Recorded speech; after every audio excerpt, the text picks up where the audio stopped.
Does that work? Can you put it up a little bit? Let's see if I can. All right, now try. Test. Can you guys hear me okay? That's much better. I love it. I can hear myself. I can tell you guys can hear me. Yeah, thank you so much, Erika, for the introduction. As she said, it's really a balance to be able to juggle all these different aspects of different research fields. But luckily, it's been a passion that for me already for quite a while, actually. So this is the first photographic evidence of me, actually making some polymers on the right, and on the left, I'm trying to hack into my dad's computer, probably on the lookout for more video games. And as they say, find something that you love, and you'll work every single day of your life. So clearly, I had no other chance than pursuing a PhD in Switzerland, working at the interface of data science and machine learning, as well as drug discovery. What we're in essence trying to do in simple terms is use the computer to make new medications. How this looked like in reality was we predicted the biological activities of small molecules, seeking out to find new inhibitors of proteins that were of interest to treat a various disease. Now, we were very excited and very happy with these results. We said, look, I have all these compounds potentially treating all these important diseases. Can we put them in humans yet? So I came here to the Koch Institute to better understand what would be necessary to take such compounds that are computationally designed and develop them further so that we can actually improve the life of a human being. As it turns out, you don't only need to be good at your job, you also need to get to the office.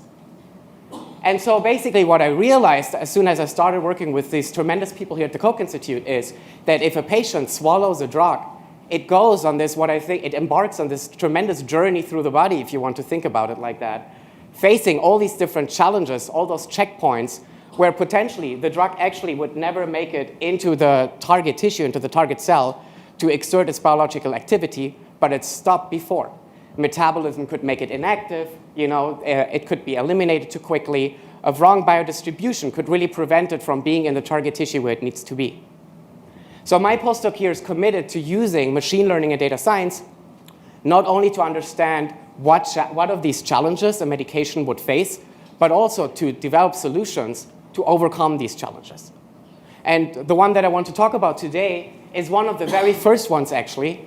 If a drug colloidally aggregates, and that prevents it from permeating the gut wall and the intestinal membrane. If that's a lot of words that not necessarily mean something to you, you can think of it as if too many people trying to push through the same door. So if the drug really aggregates, you can see nobody's coming through anymore, right? And so we were trying to understand how can we model this in the computer, and how can we understand whether a drug would have this aggregation behavior and not being able to cross the door.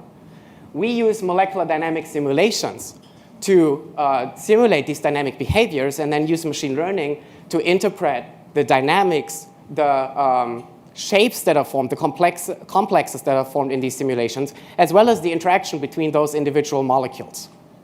The image that you can see outside is actually such a simulation of the anti-cancer drug sorafenib, which was proposed by the simulation to aggregate dramatically. And we were able to validate this behavior using transition electron microscopy. So this is the actual drug in solution having a similar behavior as we had anticipated. And we're hoping that such computational systems can really help us to better understand what drugs should we be making, which ones should we maybe avoid because they would never make it through the door, but also what are possible adjuvants that we can add, and what are other things we can do to make sure that the drug gets to the place it needs to be and can actually treat and help a human being.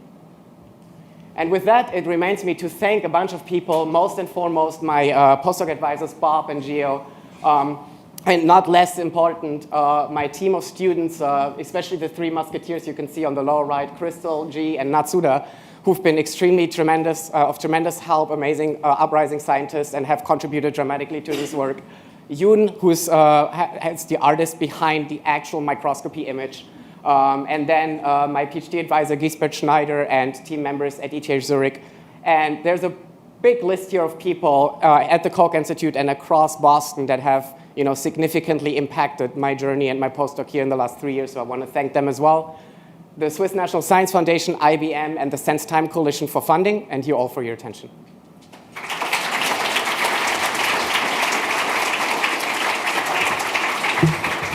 Thank you. Congratulations. Thank you so much.